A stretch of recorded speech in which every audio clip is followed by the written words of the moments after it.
John Harper என்கிறதான ஒரு தேவ மனுஷன். ஒரு சபையில் அவருக்கு அழைப்பு வருகிறது, நீங்கள் பிரசங்கம் பண்ண வேண்டும் என்று. தன் மகளை கூட்டிட்டு 6 வயசு பெண்ணை அந்த தேவ மனிதர் டைட்டானிக் கப்பல்ல உட்காந்துட்டு பயணம் சொல்கிறார். திடீரென்று மிட் நைட்ல பெரிய ஒரு ஓலங்கள். இவர் ஜப நேரம் முடிச்சுட்டு பார்க்கும்போது கப்பல் முழுகிற ஒரு சூழ்நிலை.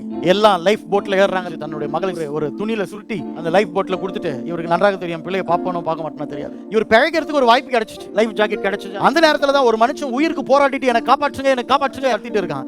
அந்த நேரத்துல இவர் கேட்கிறாரு, இயேசுவை நீ ஏற்றுக்கறியான்னு கேட்கிறேன். அந்த மனுஷன் சொல்றான், இல்ல ஏற்றுக்கலன்னு. அந்த லைஃப் ஜாக்கெட் அவர் கொடுத்துட்டு, இயேசுவை நேசிக்கிறார், உனக்காக மரித்தார், உன்னை அவருடைய பிள்ளையா ஏற்றுக்க அவர் விரும்புகிறார் சத்தியத்தை சொல்லி கடைசியில் இவர் சாகுறார்.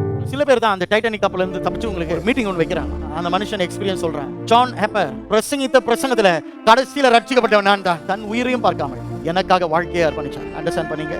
கிறிஸ்துவுக்காக தன் ஜீவனையே கொடுத்த ஜான் ஹேப்பர் முன்னாடி நம்ம என்ன கிறிஸ்துவுக்காக நம்ம பாடுகளை அனுபவிக்கிறோம்? உலகத்தை அனுபவிக்கிறோம், பாடுகளை என்ன பண்ணுகிறது? அனுபவிக்கிறது. இன்னைக்கு கர்த்தர் நம்மோடு கூட பேசுகிறார். Suffering is a part and parcel of Christianity.